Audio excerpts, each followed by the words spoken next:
जय श्री शनिदेव। आज की इस वीडियो में आप सुनेंगे श्री शनिदेव जी की व्रत कथा। एक समय स्वर्गलोक में सबसे बड़ा कौन के प्रश्न पर 9 ग्रहों में वाद विवाद हो गया। विवाद इतना बढ़ा कि परस्पर भयंकर युद्ध की स्थिति बन गई। निर्णय के लिए सभी देवता देवराज इंद्र के पास पहुंचे और बोले, हे देवराज, आपको निर्णय करना होगा कि हम में से सबसे बड़ा कौन है। देवताओं का प्रश्न सुनकर देवराज इंद्र उलझन में पड़ गए। इंद्र बोले, मैं इस प्रश्न का उत्तर देने में असमर्थ हूँ। हम सभी पृथ्वीलोक में उज्जयिनी नगरी में राजा विक्रमादित्य के पास चलते हैं। देवराज इंद्र सहित सभी ग्रह देवता उज्जयिनी नगरी पहुंचे। महल में पहुंचकर जब देवताओं ने उनसे अपना प्रश्न पूछा, तो राजा विक्रमादित्य भी कुछ देर के लिए परेशान हो उठे, क्योंकि सभी देवता अपनी अपनी शक्तियों के कारण महान थे। किसी को भी छोटा या बड़ा कह देने से उनके क्रोध के प्रकोप से भयंकर हानि पहुंच सकती थी। अचानक राजा विक्रमादित्य को एक उपाय सूझा और उन्होंने विभिन्न धातुओं स्वर्ण, रजत, चांदी, कांसा, ताम्र, तांबा, सीसा, रांगा, जस्ता, अभ्रक व लोहे के 9 आसन बनवाए। धातुओं के गुणों के अनुसार सभी आसनों को एक दूसरे के पीछे रखवाकर उन्होंने देवताओं को अपने अपने सिंहासन पर बैठने को कहा। देवताओं के बैठने के बाद राजा विक्रमादित्य ने कहा, आपका निर्णय तो स्वयं हो गया। जो सबसे पहले सिंहासन पर विराजमान है, वही सबसे बड़ा है। राजा विक्रमादित्य के निर्णय को सुनकर शनि देवता ने सबसे पीछे आसन पर बैठने के कारण अपने को छोटा जानकर क्रोधित होकर कहा, राजा विक्रमादित्य, तुमने मुझे सबसे पीछे बैठाकर मेरा अपमान किया है। तुम मेरी शक्तियों से परिचित नहीं हो। मैं तुम्हारा सर्वनाश कर दूंगा। शनि ने कहा, सूर्य एक राशि पर 1 महीने, चंद्रमा 2.25 दिन, मंगल 1.5 महीने, बुध और शुक्र 1 महीने, बृहस्पति 13 महीने रहते हैं, लेकिन मैं किसी राशि पर 7.5 वर्ष 7.5 ही तक रहता हूँ। बड़े बड़े देवताओं को मैंने अपने प्रकोप से पीड़ित किया है। राम को 7.5 के कारण ही वन में जाकर रहना पड़ा और रावण को 7.5 के कारण ही युद्ध में मृत्यु का शिकार बनना पड़ा। राजा, अब तू भी मेरे प्रकोप से नहीं बच सकेगा। इसके बाद अन्य ग्रहों के देवता तो प्रसन्नता के साथ चले गए, परंतु शनिदेव बड़े क्रोध के साथ वहां से विदा हुए। राजा विक्रमादित्य पहले की तरह ही न्याय करते रहे। उनके राज्य में सभी स्त्री पुरुष बहुत आनंद से जीवन यापन कर रहे थे। कुछ दिन ऐसे ही बीत गए। उधर शनि देवता अपने अपमान को भूले नहीं थे। विक्रमादित्य से बदला लेने के लिए एक दिन शनिदेव ने घोड़े के व्यापारी का रूप धारण किया और बहुत से घोड़ों के साथ उज्जयिनी नगरी पहुंचे। राजा विक्रमादित्य ने राज्य में किसी घोड़े के व्यापारी के आने का समाचार सुना, तो अपने अश्वपाल को कुछ घोड़े खरीदने के लिए भेजा। घोड़े बहुत कीमती थे। अश्वपाल ने जब वापस लौटकर इस संबंध में बताया, तो राजा विक्रमादित्य ने स्वयं आकर एक सुंदर व शक्तिशाली घोड़े को पसंद किया।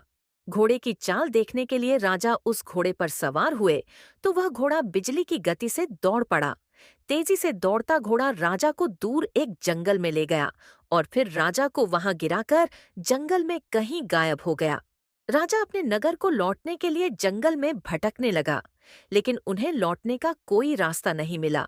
राजा को भूख प्यास लगाई। बहुत घूमने पर उसे एक चरवाहा मिला। राजा ने उससे पानी मांगा। पानी पीकर राजा ने उस चरवाहे को अपनी अंगूठी दे दी। फिर उससे रास्ता पूछकर वह जंगल से निकलकर पास के नगर में पहुंचा। राजा ने एक सेठ की दुकान पर बैठकर कुछ देर आराम किया। उस सेठ ने राजा से बातचीत की, तो राजा ने उसे बताया कि मैं उज्जयिनी नगरी से आया हूँ। राजा के कुछ देर दुकान पर बैठने से सेठ जी की बहुत बिक्री हुई। सेठ ने राजा को बहुत भाग्यवान समझा और खुश होकर उसे अपने घर भोजन के लिए ले गया। सेठ के घर में सोने का एक हार खूंटी पर लटका हुआ था। राजा को उस कमरे में छोड़कर सेठ कुछ देर के लिए बाहर गया। तभी एक आश्चर्यजनक घटना घटी। राजा के देखते देखते सोने के उस हार को खूंटी निगल गई। सेठ ने कमरे में लौटकर हार को गायब देखा, तो चोरी का संदेह राजा पर ही किया, क्योंकि उस कमरे में राजा ही अकेला बैठा था।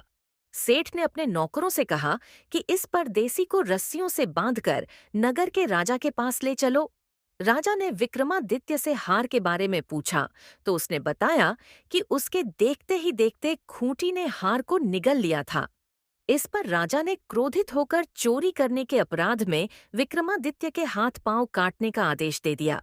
राजा विक्रमादित्य के हाथ पांव काटकर उसे नगर की सड़क पर छोड़ दिया गया। कुछ दिन बाद एक तेली उसे उठाकर अपने घर ले गया और उसे अपने कोल्हू पर बैठा दिया। राजा आवाज देकर बैलों को हाँकता रहता। इस तरह तेली का बैल चलता रहा और राजा को भोजन मिलता रहा। शनि के प्रकोप की सारे साथी पूरी होने पर वर्षा ऋतु प्रारंभ हुई। राजा विक्रमादित्य एक रात मेघ मल्हार गा रहा था कि तभी नगर के राजा की लड़की राजकुमारी मोहिनी रथ पर सवार उस तेली के घर के पास से गुजरी। उसने मेघ मल्हार सुना तो उसे बहुत अच्छा लगा और दासी को भेजकर गाने वाले को बुला लाने को कहा। दासी ने लौटकर राजकुमारी को अपंग राजा के बारे में सब कुछ बता दिया। राजकुमारी उसके मेघ मल्हार से बहुत मोहित हुई, अतः उसने सब कुछ जानकर भी अपंग राजा से विवाह करने का निश्चय कर लिया। राजकुमारी ने अपने माता पिता से जब यह बात कही तो वे हैरान रह गए। रानी ने मोहिनी को समझाया, बेटी, तेरे भाग्य में तो किसी राजा की रानी होना लिखा है, फिर तू उस अपंग से विवाह करके अपने पांव पर कुल्हाड़ी क्यों मार रही है? राजकुमारी ने अपनी जिद नहीं छोड़ी। अपनी जिद पूरी कराने के लिए उसने भोजन करना छोड़ दिया और प्राण त्याग देने का निश्चय कर लिया। आखिर राजा रानी को विवश होकर अपंग विक्रमादित्य से राजकुमारी का विवाह करना पड़ा। विवाह के बाद राजा विक्रमादित्य और राजकुमारी तेली के घर में रहने लगे। उसी रात स्वप्न में शनिदेव ने राजा से कहा, राजा, तुमने मेरा प्रकोप देख लिया। मैंने तुम्हें अपने अपमान का दंड दिया है। राजा ने शनिदेव से क्षमा करने को कहा और प्रार्थना की, हे शनिदेव, आपने जितना दुख मुझे दिया है, अन्य किसी को न देना। शनिदेव ने कुछ सोचकर कहा, राजा, मैं तुम्हारी प्रार्थना स्वीकार करता हूँ। जो कोई स्त्री पुरुष मेरी पूजा करेगा, शनिवार को व्रत करके मेरी व्रत कथा सुनेगा, उस पर मेरी अनुकंपा बनी रहेगी। प्रातःकाल राजा विक्रमादित्य की नींद खुली तो अपने हाथ पांव देखकर राजा को बहुत खुशी हुई। उसने मन ही मन शनिदेव को प्रणाम किया। राजकुमारी भी राजा के हाथ पांव सही सलामत देखकर आश्चर्य में डूब गई। तब राजा विक्रमादित्य ने अपना परिचय देते हुए शनिदेव के प्रकोप की सारी कहानी सुनाई। सेठ को जब इस बात का पता चला तो दौड़ता हुआ तेली के घर पहुंचा और राजा के चरणों में गिरकर क्षमा मांगने लगा। राजा ने उसे क्षमा कर दिया, क्योंकि यह सब तो शनिदेव के प्रकोप के कारण हुआ था। सेठ राजा को अपने घर ले गया और उसे भोजन कराया। भोजन करते समय वहां एक आश्चर्यजनक घटना घटी। सबके देखते देखते उस खूंटी ने हार उगल दिया। सेठ जी ने अपनी बेटी का विवाह भी राजा के साथ कर दिया और बहुत से स्वर्ण आभूषण, धन आदि देकर राजा को विदा किया। राजा विक्रमादित्य राजकुमारी मोहिनी और सेठ की बेटी के साथ उज्जयिनी पहुंचे तो नगरवासियों ने हर्ष से उनका स्वागत किया। अगले दिन राजा विक्रमादित्य ने पूरे राज्य में घोषणा कराई कि शनिदेव सब देवों में सर्वश्रेष्ठ हैं। प्रत्येक स्त्री पुरुष शनिवार को उनका व्रत करे और व्रत कथा अवश्य सुने। राजा विक्रमादित्य की घोषणा से शनिदेव बहुत प्रसन्न हुए। शनिवार का व्रत करने और व्रत कथा सुनने के कारण सभी लोगों की मनोकामनाएं शनिदेव की अनुकंपा से पूरी होने लगीं।